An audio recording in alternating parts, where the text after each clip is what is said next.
It was in this room about a month or two ago that I heard one of the most moving readings by Edward Camus Brathwaite, a Caribbean poet. And I feel honored to stand here where he stood. And I mentioned him also because here, when he gave his reading, he not only read his poetry, but spent a great deal of time very carefully and candidly talking about his life and his background. And in rethinking about his reading, it occurred to me that sometimes for poets, especially perhaps not poets not born in America, giving readings in America, it may be useful to say a little bit about their lives and where they're from, so that the audience may get some sense of the context. I don't propose to sound anywhere as eloquent and as moving as Edward Brathwaite, but I'd like to spend just a few minutes talking a little bit, if you will bear with me, about my life and where I'm from, so that you may enjoy my poems, I hope, a little better. I was born in Malaysia, which is a tiny protruding peninsula in the southeast corner of Southeast Asia, just south of Vietnam and Thailand. It's a tropical haven for the largest variety of butterflies in the world, rainforests with a spine of granite mountains and sea-washed waters in which live the natives, Malays, who fish and plant rice and wear sarongs and speak a Polynesian language. And in the hinterland we have, in the deep rainforests, Senois and Jahuts and Semangs, the Aborigines, Negritos, pygmy people with blowpipes, whose forests are quickly being demolished by the lumber companies, the timber companies. And along the coasts, small cities and large cities came the Chinese, my ancestors, Indians, Jews, Dutch, English, Portuguese, in different orders. I've got the orders mixed up, but it doesn't matter. And I grew up in a town called Malacca, which was the capital since ancient times of Southeast Asia, and saw the fall of many kingdoms, including the Srivijaya and princes from the Majapahit. And so where I grew up was a meeting place of sailors and traders. Cheng Ho from the Ming Dynasty came in 1413, the Portuguese came in 1492, then the Dutch came and built their red state houses of statues, and then came the British. And I mentioned the British last because they have been the influence in my life, as they were in Edward Brathwaite's. I received an education in an English medium school called the Methodist Girls' School, where every week I sang hymns about Rock of the Ages and Onward Christian Soldiers, and I was told not to speak Chinese because Chinese did not belong in the school, and read all about Chaucer and young Lochinvar and William Wordsworth and daffodils and Miss Mary Muffet, who sat on a tuffet and had no idea what all these things meant, but thought they were the most exotic things in the world. And my dream was to see and pick apples from an apple tree. And also, like Edward Brathwaite, I thought of England as a kind of intellectual, spiritual home, and it has taken me many, many years to outgrow my Anglophilia, part of it thanks to Philadelphia and to my friends. So all that said, I simply want to say it's taken me a long time also to incorporate the roots of my life back into my poetry. I have used the English language as I have used other languages. So English is not my first language, as it wasn't for several other poets. So I identify not so much with Robert Frost or even Ezra Pound, but more with people like Imamu Baraka or Lawson Fusao Inada or Edward Brathwaite or Derek Walcott, third world poets, Commonwealth poets, and so on. So enough said, and I'd like to start now with some poems about where I was born. And the first poem was published, I'm happy to say, my first published poem in this country was published by Bill Van Wert here, who edited a magazine called Tracks. So I think it's rather poetic that so many years later we meet in the same room and I get to read my poem to him. Tracks was a lovely magazine. I'm sure some of you may know of it. Anyway, Bill chose this poem, and it's called Bamboo. You grow perceptibly faster than any living thing with your subterranean rhizome copiousness, sagesse of cume parent passing it all on to the young, flowering every 100 years and then dying. Moonlight down sleek shafts slides in a high wind. Sasa, kumazasa, moso, papery leaf susurrations, green tensile strength that lasts. Artists learn from you simplicity. We love your valuelessness when raw, your all-roundedness. We eat, fetch, and die in masked, flute, torture steak, 1,250 species in warm, moist places, and no special difference between the sexes.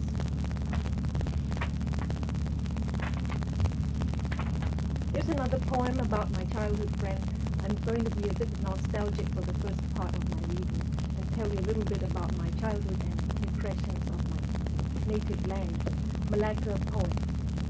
Koo Cheng Kim, old Malacca friend, I remember the house your father built in Trankera, the seashore kampong with custard apples lumpy and odorous, pomegranates plumping to the sand, with guava wind in high branches, where we perched to watch the tide slide over dark silt, mudhoppers scattering like startled hooligans, and the sound of the neighbor's pestle pounding her noonday spice. There where starfruit fell and bicycles leaned, we were princesses of discovery. Humid afternoons, raindrops on zinc roofs played a gamelan. What stirrings then, what sorcery in gossip, those special enemies, hard knobs of breasts, bruising under starched uniforms, your fierce servant grumbling in her kitchen of soups, and your mother taking off her spectacles to scold us for thinking only of boys.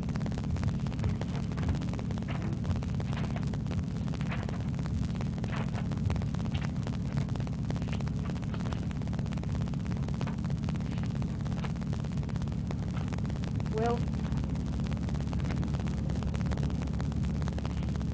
it took me some years later to write this poem to a past love. My husband is very indulgent and doesn't mind. To a past love. You were ardent and lean, wit like the monkey's, body like Bruce Lee's, or so you then seemed. Won me with your impetuousness. I learned to speak your dialect, to sit round the marble table with your people, keeping my chopsticks neat and poised. Each of us strained against the tradition, demanded our birthright of the nation named against us, affected nonchalance and dandyism, swallowed our passions. You grew your hair long, and I learned to speak foreign languages. Passing travelers took to us, shared their delicacies, crouched in caves of limestone. You would buy me flowers from Petaling Street, and I, gorgeous fabrics from the Hindu shops, to sew you another disguise. They say that I was cruel to leave, that you walked in a stupor for a month, dumb with loss. I know it passed, restlessness surpassed my affection, and it was kinder then to leave with no trace of hope. Now the news comes from 10,000 miles of your marriage and your children. As I gaze out the window, the city sycamores dappled with a fall light cooler than Kuala Lumpur. I wish you the fullness we yearned for in our youth as I write this poem thinking. Here's a rather, I think, strong poem. It was published in the University City Press and launched my career in West Philadelphia. It's called Memories of Underdevelopment, and actually it's the title poem for my first volume of poems, which is being read by an editor somewhere.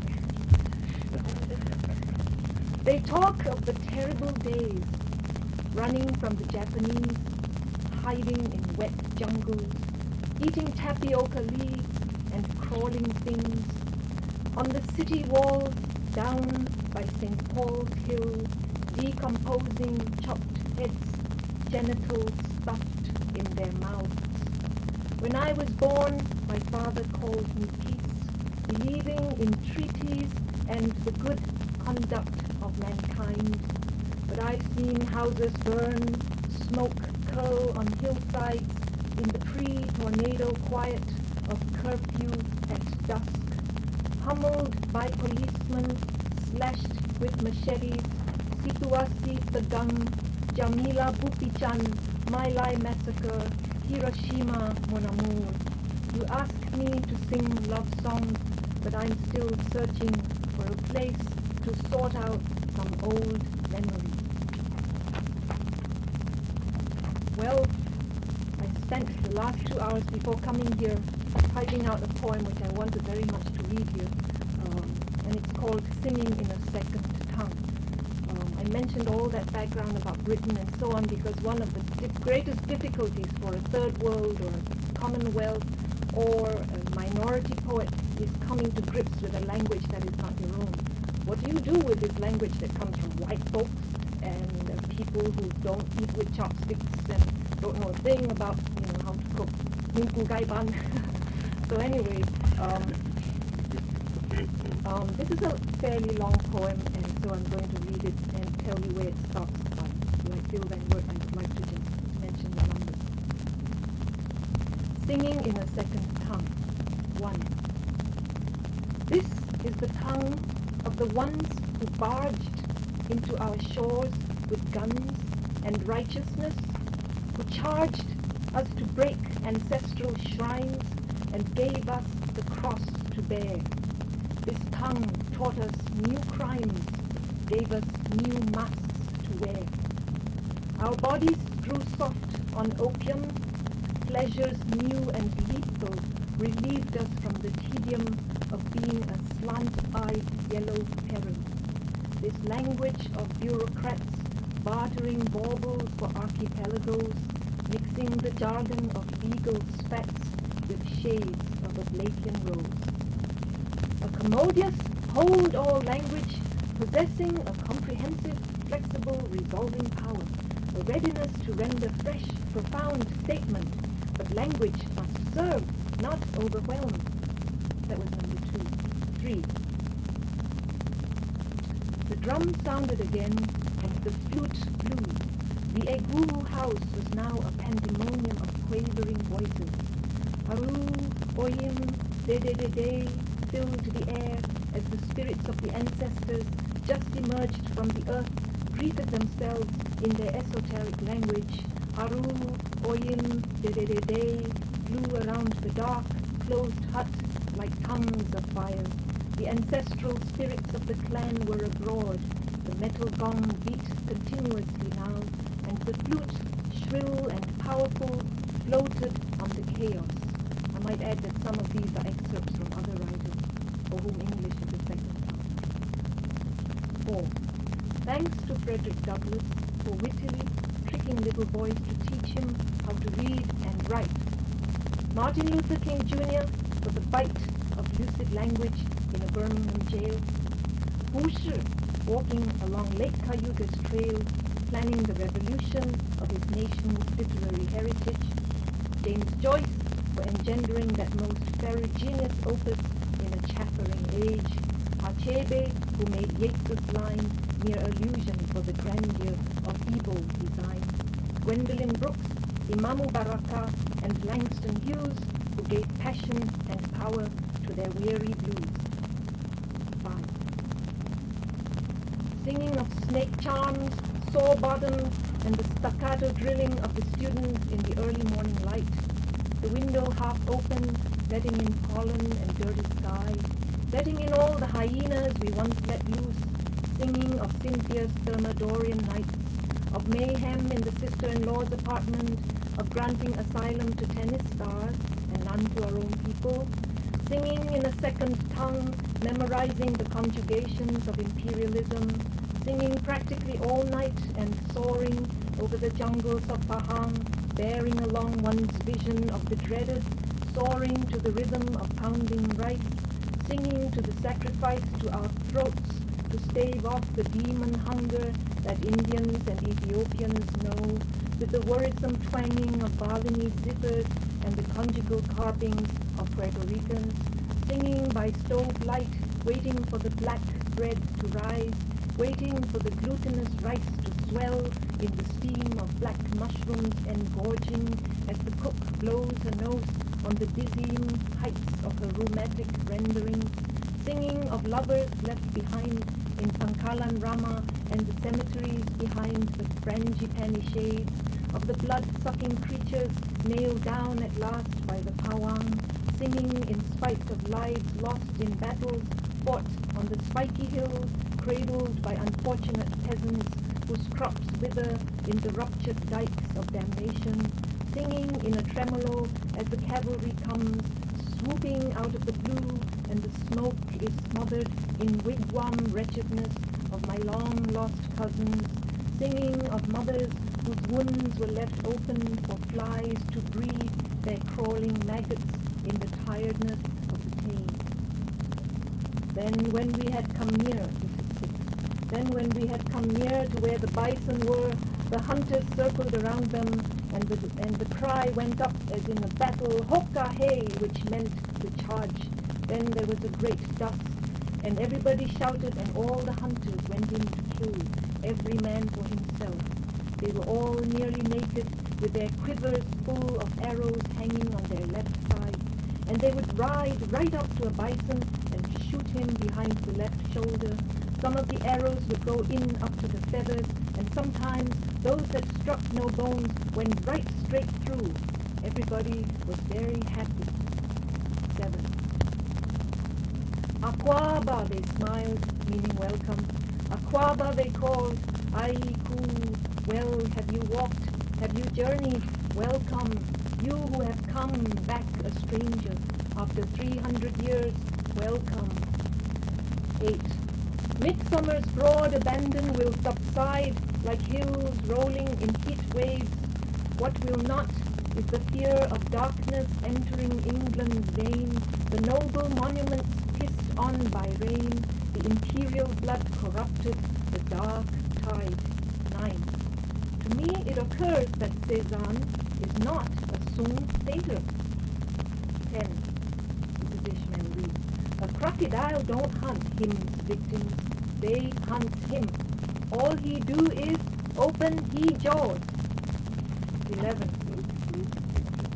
I drive the dragon chariot to mow down the alien mountains and valleys. Comrades, when hungry, eat the barbarian's flesh. When thirsty, laugh and taste the savage blood. Let's not wait until we recover our land, so we can face heaven without hesitation and shame. 12. Ching Chong Chinaman sitting on a fence, trying to make $1, chop chop all day. 13.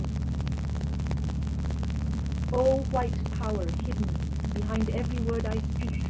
If the man takes me into his caverns of meanings in sound, if all my talk is borrowed from his tongue, then I want hot boiling water to wash out my mouth. I want lie to soothe my soiled lips, for the English that I speak betrays my need to be a self-made power. 14. Take then this tongue of terrible beauty and imperiousness, tongue of twisters, tormentors, traders, teachers, tantalizers of materialism and seducers of the imagination, tongue of leaping flames of Wordsworth, Keats and Paine, help us to pursue that pursuit again of life, liberty and property. Take us to the black hills of Dakota and the Suara plains of Papago Range, where my sister is Angela and my brother is Lawson Inada. Take this tongue to the great florid streets of Chinatown and make alchemy of history and declension. I smite your tooth with tooth. I smite your two jaws with jaw. I smite your tongue with tongue. I smite your mouth, O serpent, with mouth. Well, so much for the Malaysian stage. Here are some more sweet versions of American life. Bill Van Wert published this too, so I'm happy to read this, by the Tamiami Trail. where I lived in Florida for a few months, typing out sheets of data from Ezra Pound and picking tomatoes in the afternoons among the migrant workers. By the Tamiami Trail, in haunts of gecko and anhinga, sienna and golden sawgrass sway as far as the eye can see. Garfish like poised knives wait in shady waters with no sound but wind sound in the Everglades. Through light-webbed tunnels of banyan and bougainvillea, down old Cutler Road, a mysterious fragrance now comes, now goes. Mangrove roots at ocean's edge arch over water, and herons flaunt their curved white wings. Seagull hangs dead from wisp of fishing string snarled round high power line. No mad, mad world, and no mad hatters in Coconut Grove. The hippies are gone, who wore the red hibiscuses, leaving posh libertines, barefoot apathetics, but at Roy's the black folk got the best spare ribs in town. Tumescence of mango rotting in landscaped gardens, lawn sprinklers fizz in empty air, two toy poodles in a wire-fenced yard yapping from the distance, a bulldozer's roar.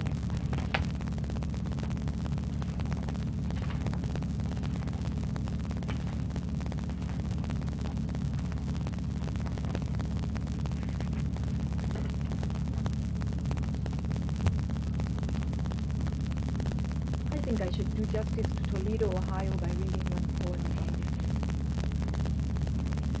Toledo, Ohio. The time boreworms got at the zucchini. Streaming for water, the maples led thick streams of sap, dropped gluey dead leaves on the tar. At least it's not xenia, we told ourselves, walking the dog, opening the door to receive the exterminator. In darkness, by the western bay window, cars on Highway 95 glittered like ants on a Mobius strip. I shit stars, he said. I collect curios from fallen homes of industrial rich. I'm the guitar man, come to America on a gamble, and I'm losing. What did it mean that in this far-flung, dry center of a continent, our humming aspirations collided, zigzagged nervously on the edge of unbuilt factories, that when Nixon resigned, we washed down the salt with cups of tequila, stomping the floor and shouting "Arriba!" while the shrill county sirens wooed another implacable night.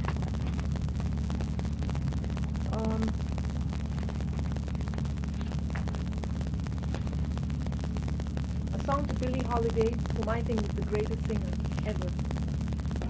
Your voice is the full moon, a honeydew melon cooled in a spoon.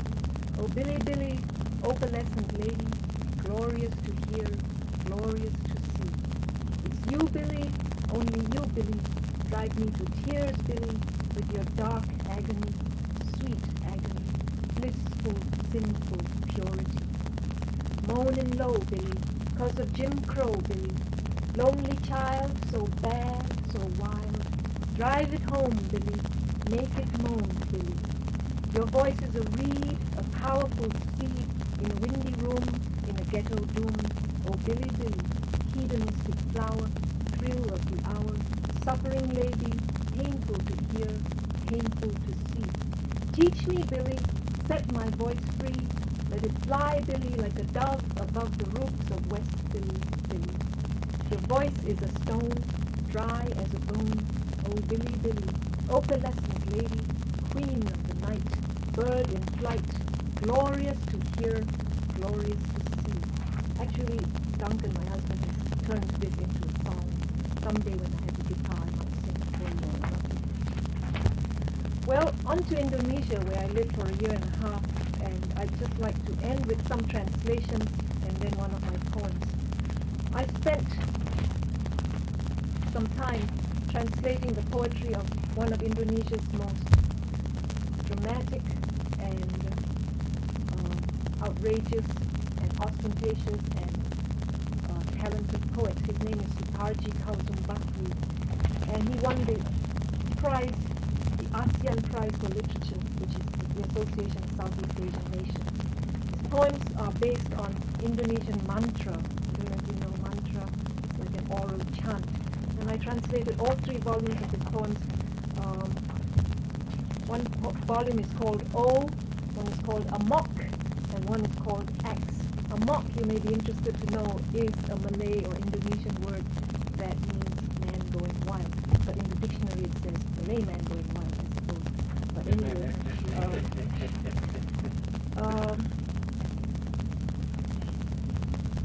Sutarji would read in huge auditoriums, filled with thousands, hundreds of people packed to the rafters, and he would come with bottles of beer which he would plug down, throw at the audience, and roll on the floor and read, staggering around, and once he read with an axe suspended from a beam which he pushed, and it swung back and forth near his head. That's Sutarji, and I admired his work so much that I spent some time translating it. The first poem is, he's got a long list of poems from a section called Amok, and I won't read many, I'll just read 2 or 3. One is called Meow, and there's a series of cat poems. This one simply says meow. A long alley leading to the mud and my shining body. A cat with a mouse flailing in its claws. A woman and a man bite each other. Which is the cat and which the mouse? Meow. Ah, long alley, tell me. I know Africa, I know Europe, I know the wheel, I know how to fly. But when 2 people bite each other in loneliness, I wonder who enjoys and who is hurt, who is hollow and who sees meaning, who is human and who is a monkey, who sins and who is in heaven.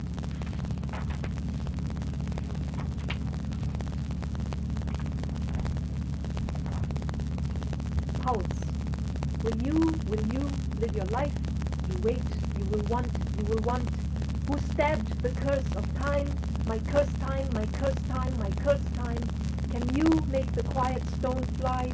Poison stone, stone, stone. That sky, that's grasping, that's sorrowful. My throb, my throb, my throb. This one called One, published in a journal called Stand. I translate your body into my body. Into my hair, I translate your hair. If your hand cannot speak my hand, I translate your hand into my hand. If your tongue cannot utter my tongue, I translate your tongue into my tongue. I translate your fingers into my fingers. If your fingers cannot pluck me. Into your blood, I translate my blood. If your blood cannot say my blood. If your gut cannot digest my gut, I translate my gut into your gut. If your sex cannot mention my sex, I translate my sex into your sex. Our flesh is one, our soul is one, even though far apart, what stabs you makes me bleed.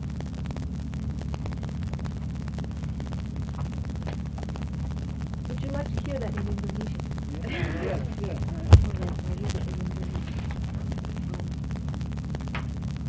Satu, ku terjemahkan tubuhku ke dalam tubuhmu, ke dalam rambutmu ku terjemahkan rambutku. Jika tanganmu tak bisa bilang tanganku, ku terjemahkan tanganku ke dalam tanganmu. Jika lidahmu tak bisa mengucap lidahku, ku terjemahkan lidahku ke dalam lidahmu. Aku terjemahkan jemariku ke dalam jemarimu. Jika jari jemariku tak bisa memetikku, ke dalam darahmu ku terjemahkan darahku. Kalau darahmu tak bisa mengucap darahku. Jika ususmu belum bisa mencernakan ususku, ku terjemahkan ususku ke dalam ususmu. Kalau kelaminmu belum bilang kelaminku, aku terjemahkan kelaminku ke dalam kelaminmu. Daging kita satu, arwah kita satu. Walau masing tua, walau masing jauh, yang tersusuk padamu berdarah padaku. Well, there's a very funny one, and it's not very long, so I shall read that of the last of the Postarchives and then end with one of my own poems. This is called The Marriage Machine, and it was read by one of the leading actresses in Indonesia when I saw it performed. And Indonesians love to perform poetry, and people sit for 3, 4, 5 hours listening to poetry, so you're not suffering too much, I'm sure.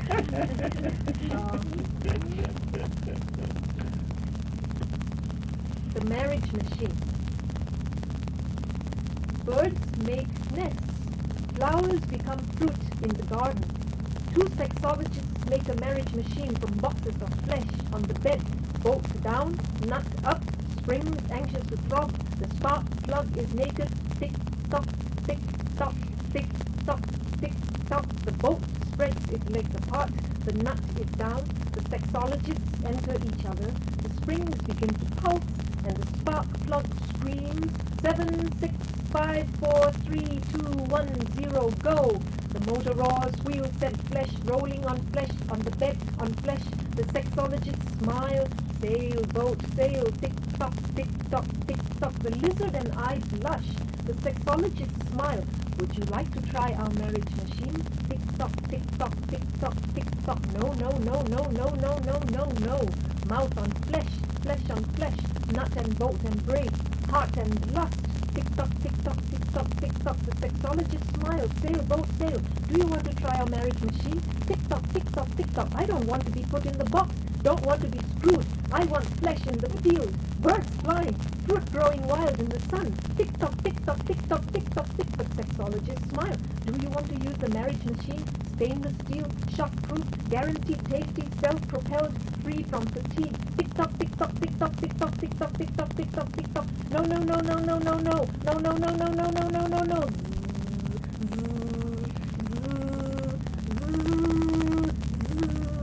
No!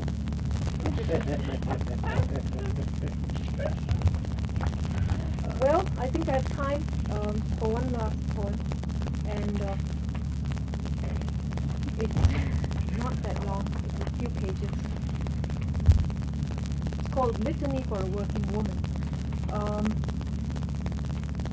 I was thinking a lot about China, and I will be going to China this summer, and reading a lot all about mainland China. And one of the most disturbing articles was in 1982 in the New York Review of Books. Some of you may have read about China's secret prison. And all the thoughts crowded in my head, and that night I woke up and wrote this whole poem, rather like Coleridge after his anodyne without stop. So this is a rather unedited poem. Litany for a Working Woman. They put their people into U-shaped buildings, where the prisoners run on the spot for years till they wear down the dirt of their cells in solitary confinement, never knowing when they'll be released. Angels could not find me there, in the valley of despair, or on peaks of incandescence, where all one dreams of is a bicycle, and all one fears is everywhere. The guard watches you in your sleep, and you may only sleep on one side, facing the door. Lord, when I go, let it not be in the work unit, unnumbered and unheeded. Let it not be in fields of millet buzzing with monotony, in restaurants owned by party members, or in campfires stuffed with bazookas. Let it not happen while I'm brushing my teeth with 3 pagodas put powder, or while my nose is swollen with polyps and paper towels. Let it be as gentle as water, or noisy as a toilet flushing, and pretty as the pages of a sales catalogue distributed by a small department store. Let it be slow as a fridge defrosting or a bear yawning, or quick as a bomb being diffused by an expert in a used car lot. Let it be published in the Underground Journal and in the Co-op newsletter together with the Best Buy in vitamins and Swiss chard. Let it be angry as popes confronted with condoms and soothing as Coca-Cola on an expedition to the zoo in the Bronx. Let ostriches pull out their necks from the sand and awkward stars remove their makeup in Peking. Let the night soil man find a wallet someone dropped in his vat. Let mongrels make mayhem in the suburbs of Minnesota, and let it be syncopated and amusing as the music of Prince. Let me croak like a car choking on sand, and let mothers hold up their tired teeth to my face. Let gigolos come by too with their bodies lacerated with the wounds of their lovers. Let me be discreet as soybeans germinating in basements or as construction men eating their lunches. Let my mother cook her favorite dish in a cooker filled with ice cubes, and let my father open the door to his dispensary. Let secretaries poll their bosses for sex appeal. When I go in my bathroom filled with sparklers and cherubon masks, when I call for the loons of Walden, let it be in memory of Mao and Emily Dickinson. Let caterpillars leave their fuzzy trails on the petals of petunias in my enemy's backyard, and on my rival's saliva let Amide do a quick three-step Roomba. Let my brother too come on one foot, and let my voice rise like a cat's tail when frightened, or like a chimney fire in the month of July. Let intravenous tubes be pulled from all patients who hate them, and let all doctors masturbate to their heart's content. Let me die in the feast of final exams and the mockery of dean's lists in two-year colleges, and let my people send me a self-addressed envelope. Let me lie on sheets of cat fur or on mats of pandanus woven by sheets of Sumba. Let Rendra consort with the whores of Harlem when I lie on my bed of books made of shrimp tails, when I lie on the small flames of the Tripitaka. Let Moses cool my forehead and let Kuan Yin bite my toenails. Let all geese be released from ovens and all monkeys from laboratories at the University of Chicago, and all opium be given free to retirees at the denied writ. Let love be the topic of police tests, and let glory be the topic of grass. When I clutch for my pocketbook, let it be full of pencil, or at least some change for the express. Let ashes be put into ballots when I call for my final commandment. May the bath salts taste like rambutans picked in the first week of their hairiness. Let broken glass be strewn about my bed so that the ambulance may rest by my side like the cattle at Jesus' crib or the elephants after their act. Let me go in a spree of balloons and tambourines, in a whirligig of spices grown in Long Island or Sulawesi. It really doesn't matter where. Let my husband be heartbroken for 2 weeks, and let him get drunk on Dragonwell tea. I will visit him on Sundays dressed in the wedding gown his mother gave me, or in the Surabaya fashion. Let it be harmless as flies in Auckland, or locusts in a locust tree, as torrid as toreados taking off their pants, and flimsy as the curtains in a virgin's attic, as debatable as abortion. Let me sigh in harmony with waves off the shore of Nantucket, with waves off the rocks of Tanjung Bidara. Let my last meal be coconut rice and flowers such as peonies and chrysanthemums. Let Mary drop by for a back rub, and let film stars beg for my permission to do retakes of their favorite scenes in Casablanca. Let babies snore in my armpit, and butchers put their knives into laundry baskets when I cry, "Ho, ho, Jahosas, this is where I get off, Anita. Is my passport good for one more trip to Disneyland, and is my body still a good bet for the Nautilus Club, and is anybody home?" Let there be no fuss on the bus to the airport, where Dawn is embarking on a trip to Nepal. Thank you very much, Marie.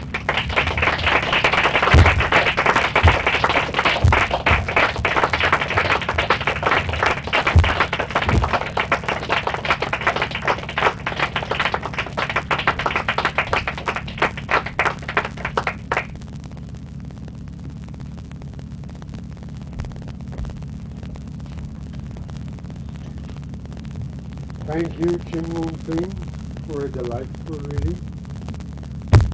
And here again, I don't think there's anything else to be said, except thank you.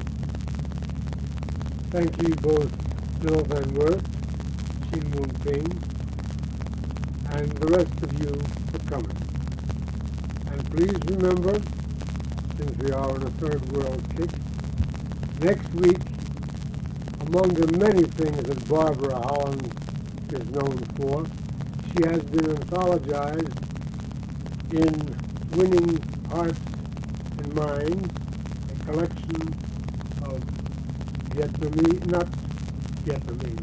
poetry about the Vietnam War. Also, In a Time of Revolution by Walter Lowenfeld, and she appears as well in Homage to Chile to Neruda. This is the genre in which she does her best work.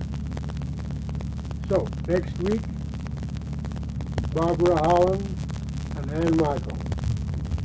Thank you for coming, and please come back again.